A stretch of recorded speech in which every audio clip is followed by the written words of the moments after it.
KSRTC ordinary ബസ്സുകളിൽ ഇനി വനിതകൾക്ക് സൗജന്യ യാത്ര. സംസ്ഥാന സർക്കാരിന്റെ ഇന്ദിരാ ഗ്യാരണ്ടി പദ്ധതി പ്രകാരമുള്ള പ്രിയദർശിനി സൗജന്യ ബസ് യാത്രാ പദ്ധതിയുടെ ജില്ലാതല ഉദ്ഘാടനം KSRTC തൃശൂർ ഡിപ്പോയിൽ നടന്നു. ജില്ലയിലെ ആദ്യ പ്രയാണം മന്ത്രി രമേശ് ചെന്നിത്തല ഫ്ളാഗ് ഓഫ് നിർവഹിച്ചു. ജോലിക്ക് പോകുന്ന സ്ത്രീ തൊഴിലാളികളും യാത്രക്കാരും KSRTC ബസ്സുകൾക്കായി ഡിപ്പോയിൽ കാത്തുനിന്നിരുന്നു. ഇൻഡിക്കേറ്റർ തെളിഞ്ഞ് ബസ് പ്ലാറ്റ്ഫോമിലേക്ക് എത്തിയതോടെ പതിവ് പുരുഷ യാത്രികരെക്കാൾ വനിതാ യാത്രികരെ കൊണ്ട് ബസ് നിറഞ്ഞു കവിഞ്ഞു.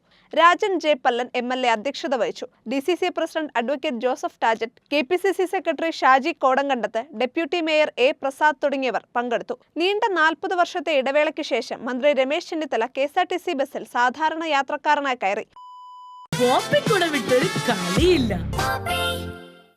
കോളേജ് കാലത്താണ് KSRTC കൂടുതലും യാത്ര ചെയ്തിട്ടുള്ളതെന്നും MLA ആയ ശേഷവും ബസ് യാത്ര നടത്തിയിട്ടുണ്ടെങ്കിലും പിന്നീട് തിരക്കുകൾ കാരണം സമയം കിട്ടാതെ പോയതാണെന്നും മന്ത്രി പറഞ്ഞു. വീണ്ടും ഒരു KSRTC യാത്ര വലിയ സന്തോഷം നൽകുന്നതാണെന്നും അദ്ദേഹം കൂട്ടിച്ചേർത്തു. യാത്രക്കാർ നിറഞ്ഞ ബസ്സിൽ നിന്നുകൊണ്ടായിരുന്നു മന്ത്രിയും കൂട്ടരും യാത്ര നടത്തിയത്. ഇതിൽ മന്ത്രി തനിക്കൊപ്പം യാത്ര ചെയ്ത 30 പുരുഷന്മാരുടെ ടിക്കറ്റ് തുകയും വനിതാ കണ്ടക്ടർക്ക് നൽകി. വനിതാ യാത്രികർക്കെല്ലാം പദ്ധതി പ്രകാരമുള്ള 0 ടിക്കറ്റുകൾ കണ്ടക്ടർ വിതരണം ചെയ്തു.